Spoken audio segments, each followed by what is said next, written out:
Hello everyone, I'm Dave Robbins with Endtime Ministries, and this is your Prophecy in the News. I want to talk to you today about the United Nations Global Gay Agenda. In September of this year, the United Nations Human Rights Office published a booklet called Born Free and Equal, which outlines core obligations of the states or nations that they have towards lesbian, gay, bisexual, and transgender persons, or the LGBT community.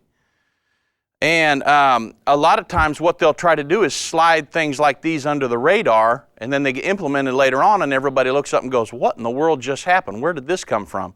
Well, I want to keep you up to date on some of these things that the United Nations is trying to slide under the radar. So on the surface, this document appears harmless. They start talking about there's LGBT people in the world that are being tortured and this, that, and the other. Well, nobody wants to see anybody tortured or discriminated against. And this document says that they should come out with hate crimes and put all these things under hate crime laws. The thing is, the alarming thing is that there's already laws on the books that protect people from torture and discrimination and things like that. So they're wanting to set the LGBT community aside as a special entity. And from a Christian perspective, we simply can't do that according to the Bible. So in this document, there's two specific things that I want to bring out that from a Christian perspective are alarming, and that we don't want to partake in this. We don't want to partake in the United Nations, actually, but kind of alarming things. Number one, the whole premise of the book is godless. They've taken God out of the equation. Look at it. It states that the international human rights law prohibits discrimination on the basis of sexual orientation and gender identity, just like race, color, or religion, and that these are impermissible bases for distinction. So from the beginning, the United Nations is supporting the notion that the LGBT community, that those people are born gay, and that there's no choice, there's no option involved. They're born that way, so they're given certain rights that we have to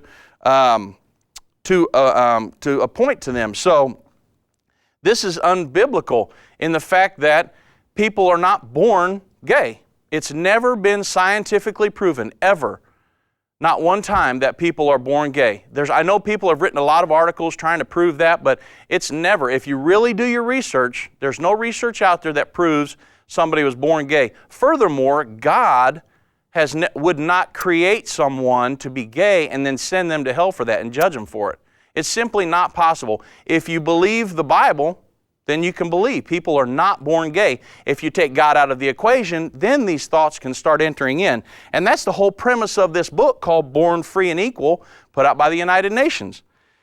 Number two, it says to repeal laws criminalizing homosexuality, including all laws that prohibit private sexual conduct between consenting adults of same sex. And so you say, well, why is that important? Well, the criminalization of homosexuality is based on biblical principles. Look at what's happened right here in America. Are you aware that several of the 13 original colonies, way back in the beginning, based their anti-sodomy laws on Leviticus 20, chapter 20, verse 13? And that these laws continue to be embraced all the way until 1960. Since then, the majority of states have now repealed the laws, and as a result, the United States now has a president in a short 50-some years, since we're starting to repeal them laws, we now have a president that has affirmed his support for same-sex marriage, which is in direct contradiction to the Bible. Marriage was defined by God way back in the book of Genesis as between one man and one woman. So these are the types of decisions that bring the judgments of God upon a nation. And so you say, well, what should we do as Christians? Number one, we've got to pray. The Bible says if you bow your head humbly and pray that God would heal your land. We need our nation, we need the United States of America to pull out of the United Nations and get back to godly principles, what this nation was set upon originally. And so what I want to do, I know the United Nations and some of these entities try to slide this stuff under the radar, and then 6, 8 months, 10 months down the road or a couple years, we look up and go, how in the world did this get implemented? And then we've got to abide by those laws. And so we need to curb these things right now. We need to pray. We need to elect leaders that are going to point us in the right direction.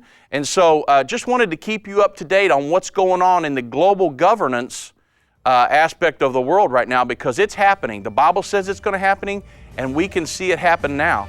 So just wanted to keep you up to date today. So thank you for watching. I'm Dave Robbins with Endtime Ministries, and this has been Prophecy in the News.